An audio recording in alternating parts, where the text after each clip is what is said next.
Drejtësia e pyllit.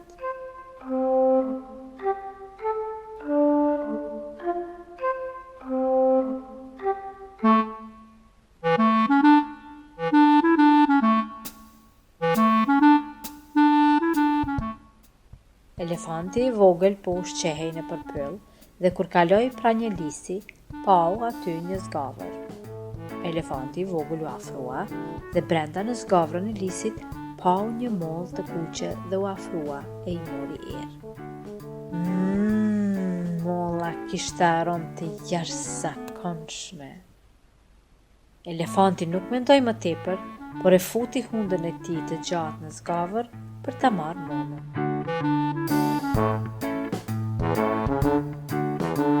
Kur deshi ta nxjerrë hundën jashtë, ai nuk mundi. Provoi përsëri, por prap nuk mundi.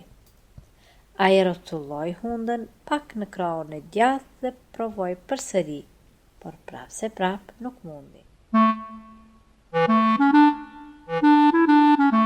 Duke menduar se hunda e ishte bllokuar në zgavrën e lisit përgjithmonë, elefanti I vogël filloi të qante.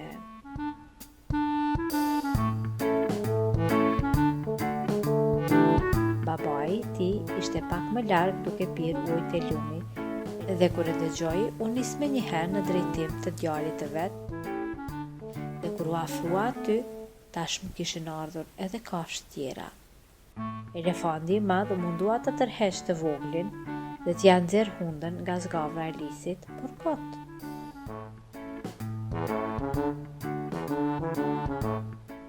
Lepuri që kishte ardhur I pari në vendin e ngjarjes, tha se po të mblidheshin të gjithë dhe ta tërhiqnin elefantin e vogël, me siguri se hunda do të dilte nga zgavra.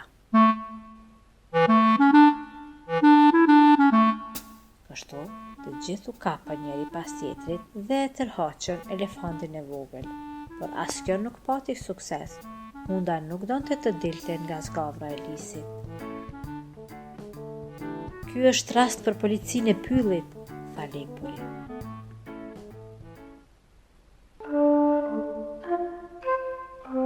U rreth polici po rinte pranë stacionit të policisë së pyllit dhe po lexonte një libër për detektivët, ndërsa ndihmësi I tij Riçi po krihte flokët dhe po I lyente me vaj flokësh.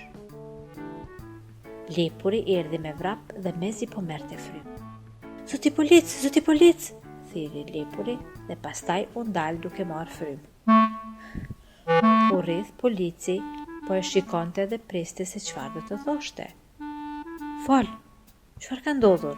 E pyeti Riçi. Elefantit e vogël. Çka elefantit e vogël? I ka mbetur hunda në zgavrën e lisit. Kur arriti u rreth polici me ndihmësin e tij në vendin e ngjarjes, të gjithë u larguan dhe I lëshuan vend atyre. U rrithi u soll rrotull një herë dhe pastaj I tha diçka ndihmësit të tij, ndërsa ndihmësi pyeti se kush banonte në atë zgavër lisi. Unë banoj aty, tha Çokapiku, që po e shikonte ngjarjen nga maja e një lisi tjetër. U rrithi u afrua ndihmësit të tij dhe I tha diçka në vesh.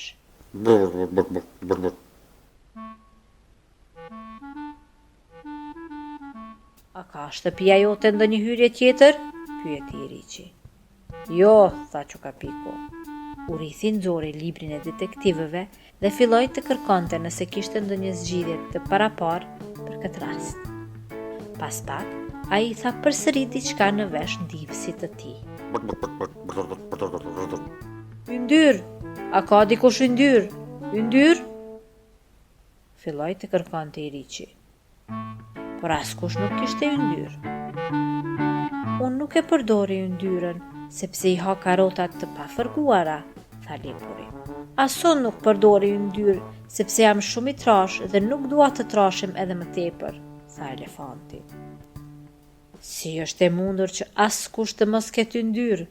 Filloi të nervozohej Riçi. U rrithi u afrua pa fjalë dhe ja mori I Riçit vajin e flokëve nga xhepi. Por ai është vaj I flokëve, tha tha Eriçi. Urithi e leu zgavrën e lisit për rreth dhe leu edhe hundën e elefantit dhe pasi ja përdrodhi pak në të majtë dhe pak në të gjatë, arriti më në fund ta nxjerrë hundën e elefantit të vogël prej lisit. Elefanti i madh e falenderoi shumë, ndërsa i vogli e puthi. Në mbrëmje, Urithi shkoi i lodhur dhe i uritur në shtëpinë e tij. Gruaja e tij po bëhej gati të përgatiste ca krimbat që Urithit i pëlqenin shumë, ndërsa Urithi i vogël po bënte detyra mbi tavolinë. Nuk kam yndyrë, tha Urithja. U rreth polici nxori vajin e flokëve të Eriçit që i kishte mbetur në xhep dhe i ia dha gruas së tij. Por ky është vaj flokësh, tha gruaja. Tha Urithi që nuk e kishte zakon të fliste.